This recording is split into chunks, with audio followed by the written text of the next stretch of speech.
What's going on? Hope you're doing well. Today, I want to talk about compromise, how it can be the best thing or the worst thing, depending on how you play your cards. I think in relationships, it's vital, but there's so many areas in your life where I would recommend never compromising, and even in some cases in relationships as well. So I know for a fact in my lifetime, I've compromised on many things that I shouldn't have, including relationships, going back to as far as high school, you know, having dated a girl and letting where she was going to college impact where I decided to go to college. And if I would have went where I wanted to go, I would have ended up at University of Alabama because my mom's family is from down there and my heart was down there. But I chose to go to a smaller local school because that's where the girl I was dating went.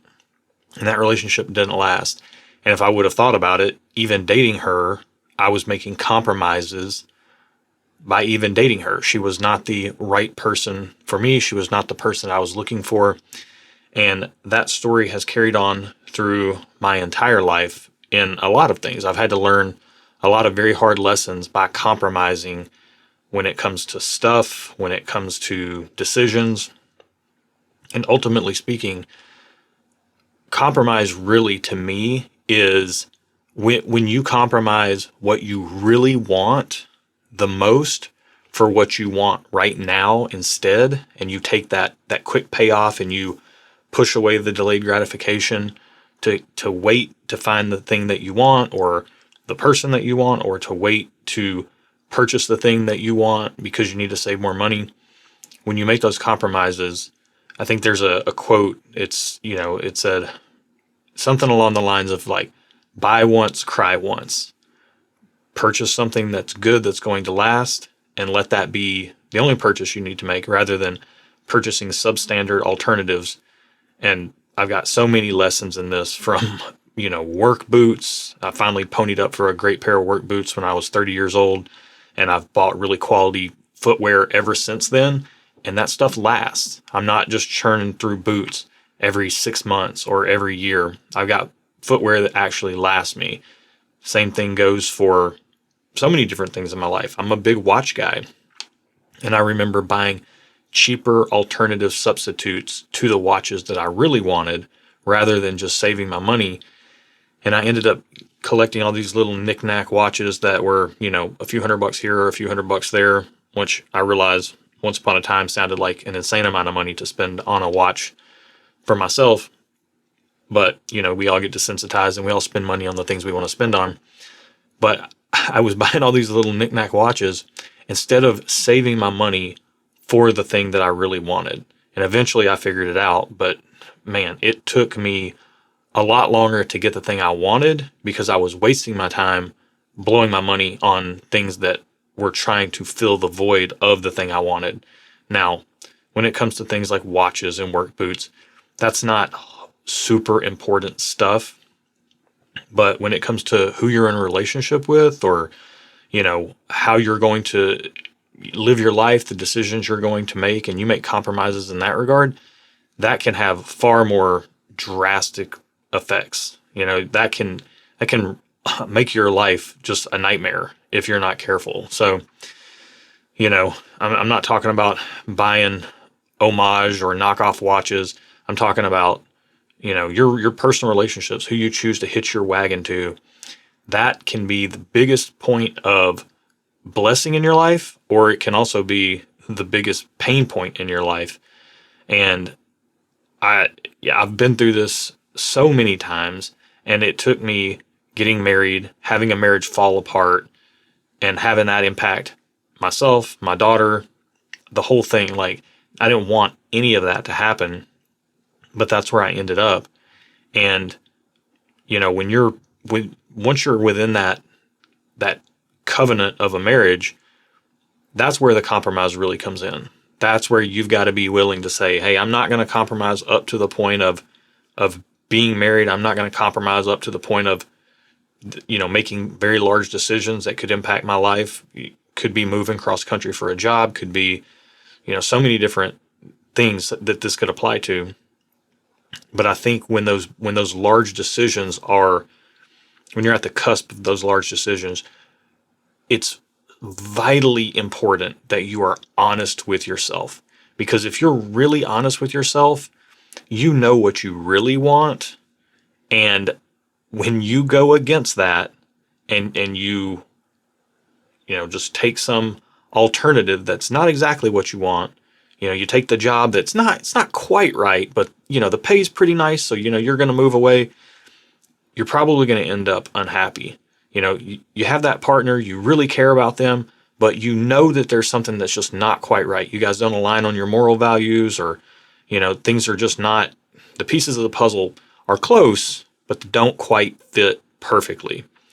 And it is, I'm telling you guys, I've struggled with this my whole life, from everything from inexpensive purchases all the way up to relationships, jobs, where I went to college. So many different decisions in my life come back to me not fully trusting in what I know I really want.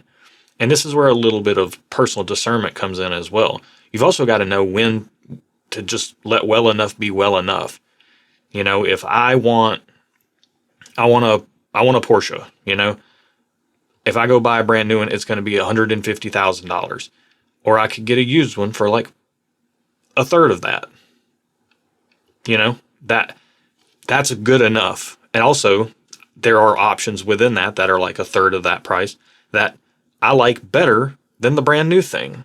So that's an area where, a compromise can be made at some point in time when the time is right. There are times where, compromises within a relationship. You've got to let you can't let your agenda be the only one being heard in the context of a relationship. You have to have that ebb and flow. You have to make sure. The way I look at it is, my policy has always been, it takes 2 yeses or 1 no. So if I want something to happen, but the other person is a no, guess what? Until they're a yes, it doesn't get to happen, because that's not a win-win for a relationship, and that it's not going to work in the long term.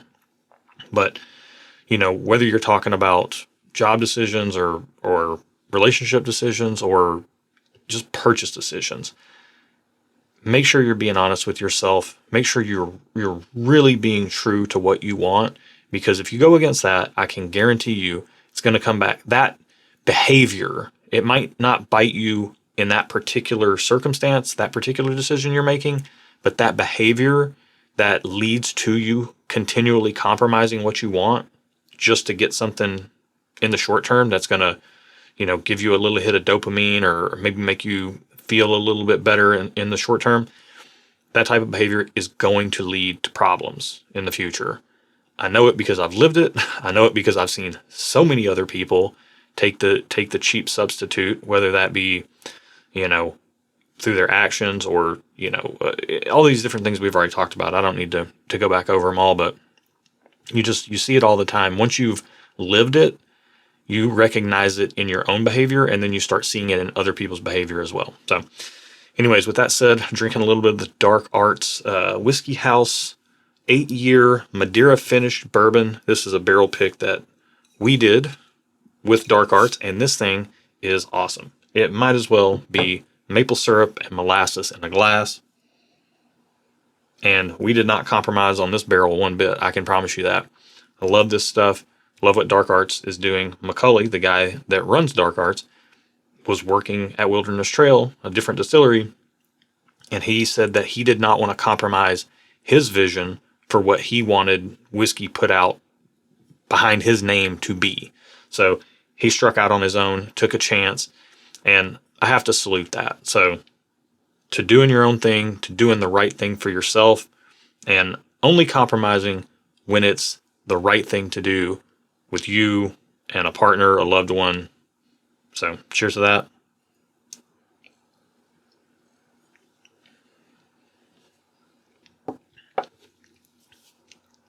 Oh, yeah, that's so good. That is so incredibly good. I'm recording this on Super Bowl Sunday. You're probably not seeing it until the next day at a minimum, but this will be a great little sip to have during the Super Bowl. So Hope you're well. Hope you have a good week ahead of you. Hope you had a good week this past week. Be back with more of these and whatever's on my mind in the coming weeks. See you soon. Cheers.